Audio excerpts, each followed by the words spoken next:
हमारे देश में ऐसे बहुत सारे रास्ते और जंगल हैं जो कि उनके हॉन्टेड एनवायरनमेंट की वजह से बहुत ज़्यादा फेमस है। जैसे कि मुंबई का आर्य कॉलोनी, उसके भी रास्ते के आसपास एक बहुत ज़्यादा घना जंगल है, जिसके वजह से वहाँ पे आने जाने वाले लोगों को बहुत खौफ में रहना पड़ता है। जैसे रत्नागिरी का कशेड़ी घाट है, जैसे कि दिल्ली का संजय वन है।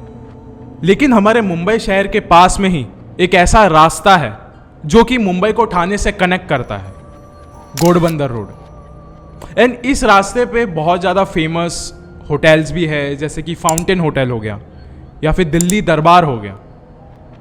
ये सारे होटल्स खत्म होने के बाद यहाँ पे एक रास्ता शुरू हो जाता है घोड़बंदर का, जिसके आजू बाजू में सिर्फ घने जंगल है, सिर्फ घने जंगल, जहाँ पे हर रात को एक ऐसी घटना होती है, एक ऐसी घटना जो कि शायद सुनने के बाद आप कभी भी यहाँ पे रात को जाना पसंद नहीं करोगे, स्पेशली रात के 2:45 बजे, क्योंकि उसी समय वहाँ का एक श्राप चालू हो जाता है, घोड़बंदर रोड का श्राप, जो कि आज से कई सालों पहले दिया गया था।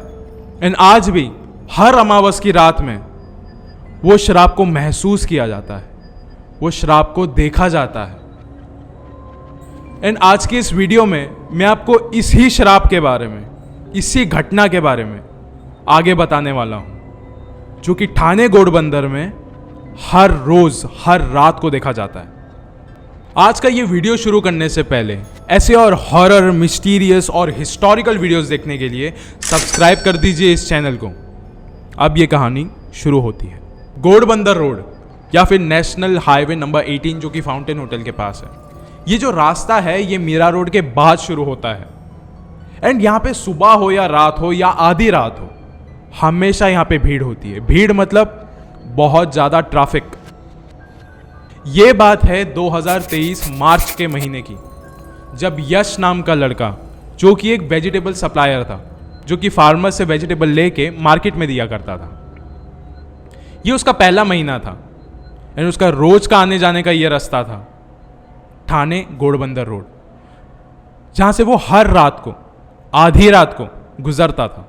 यश कभी अकेले ट्रैवल नहीं किया करता था, उसके साथ हमेशा अजित नाम का लड़का हुआ करता था, जो कि उसी के कंपनी में काम करता था।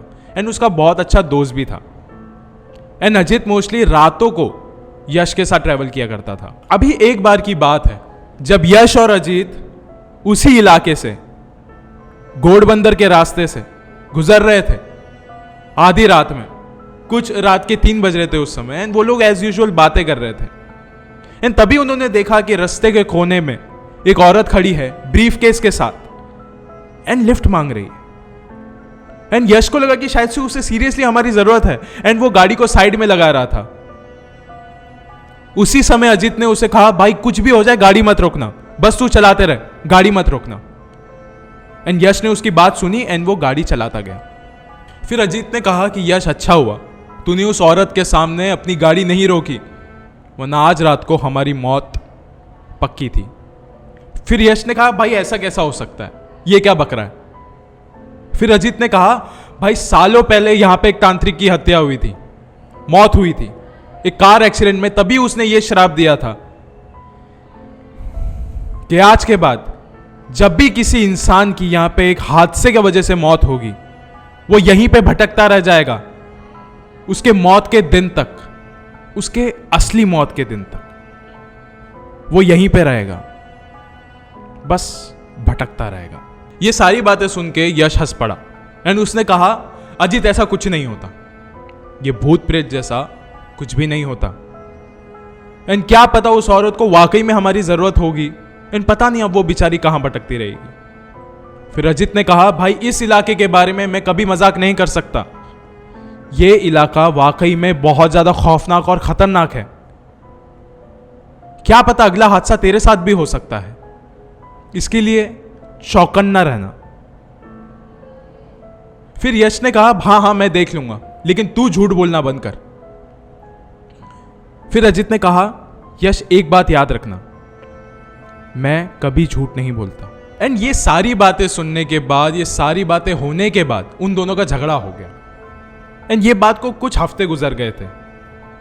एंड अजित बार बार यश के सारे कॉल्स को अवॉइड कर रहा था एंड यश को लगा कि शायद से अजित मेरे पास काम किया करता था एंड अभी उसको कोई और काम मिल गया है, तो उसने शायद से छोड़ दिया है मेरा काम।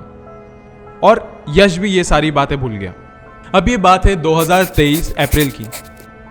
ठीक ये सारी घटना को हुए 1 महीना गुजर गया था एंड यश वहां से बस गुजर रहा था एंड गुजरते वक्त उसने अपने मैनेजर को फ़ोन करके बोला कि मुझे अजित के बारे में सारी डिटेल्स भेजो कि वो कहाँ है और कहाँ काम कर रहा है, क्योंकि शायद 1 महीना गुजर चुका है एंड अब तक तो वो भी सब कुछ भूल गया होगा। मुझे सारी डिटेल्स जल्दी जल्दी सेंड कर दो। फिर आता है घोड़बंदर का रास्ता, जहां पे ठीक कोने में उसे अजित ही मिलता है। आपने बिल्कुल सही सुना, उसको घोड़बंदर के रास्ते पे अजित मिलता है। यश ने जल्दी से अपनी गाड़ी रोकी एंड उसको पूछा, भाई तू यहां पे क्या कर रहा है? अजित ने कहा, भाई मैं बस की इंतजार कर रहा हूं, एक्चुअली रात काफी हो गई और मुझे बस भी नहीं मिल रही है। यश ने कहा, चल ठीक है, आजा भाई, गाड़ी में आजा, मैं एक्चुअली उसी रास्ते में जा रहा हूं जहां पे तेरा घर है, मैं तेरे को छोड़ देता हूं। फिर अजित आ गया गाड़ी के अंदर।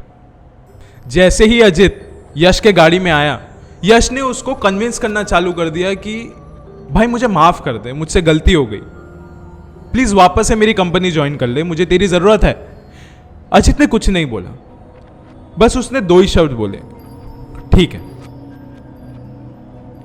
यश को काफी स्ट्रेंज तो लगा, क्योंकि अक्सर अजित बहुत ज्यादा बात किया करता था, लेकिन आज वो बिल्कुल शांत था और गाड़ी में भी बहुत ज्यादा सन्नाटा था। फिर कुछ समय बाद अजित का घर आ गया एंड यश ने बोला, ठीक है भाई, अब तू जा, मुझे कल मिलना सुबह में। फिर यश ने देखा कि अजित उसके घर के अंदर चला गया है एंड वो भी अपनी गाड़ी के पास बस मुड़ ही रहा था, तभी उसने देखा कि उसका फोन बजा। उसने जेब से अपना फोन निकाला और देखा तो ये उसके मैनेजर का कॉल था एंड यश वो फोन उठा के उसको कहने ही वाला था कि हाँ, अभी अजित के बारे में पता मत करो, क्योंकि मैं जस्ट अभी उससे मिला हूं। और उसी से पहले उसके मैनेजर ने यश को कहा कि सर, अजित की मौत तो 1 महीने पहले हो चुकी है, घोड़बंदर रोड पे, तो हम किसी और मैनेजर को ढूंढ लेंगे। ये सारी बातें सुन के यश दंग रह गया, लेकिन उसने अपने आंखों के सामने देखा था कि अजित उसके घर के अंदर गया है। फिर जैसे यश उसके घर के पास गया, उसने देखा तो घर पे ताला लगा हुआ था, उस घर पे कोई भी नहीं रहता, सुमसान इलाका था वो एकदम, वहां पे कोई भी नहीं रहता था। एंड इस समय यश के दिमाग में सिर्फ एक ही चीज चल रही थी कि मुझे इस इलाके से जल्द बाहर निकलना है। एंड वो दौड़ के गया अपनी गाड़ी के पास। तभी उसने देखा कि उसके गाड़ी के फ्रंट सीट पे अजित बैठा हुआ है एंड उसने यश के तरफ मुड़ के एक बात कही कि मैंने तुझे पहले भी कहा था, मैं झूठ नहीं बोलता। अंत में मैं आप सब से सिर्फ एक ही चीज कहना चाहता हूं कि ऐसी रहस्यमयी कहानियों को कभी झूठ मत समझा कीजिए। ये हो भी सकती है, ये नहीं भी हो सकती है, लेकिन ये नहीं होती है, ऐसा किसी ने नहीं कहा है। वरना क्या पता, जैसे अजित ने कहा था कि क्या पता अगला हादसा आपके साथ भी हो सकता है। शुक्रिया।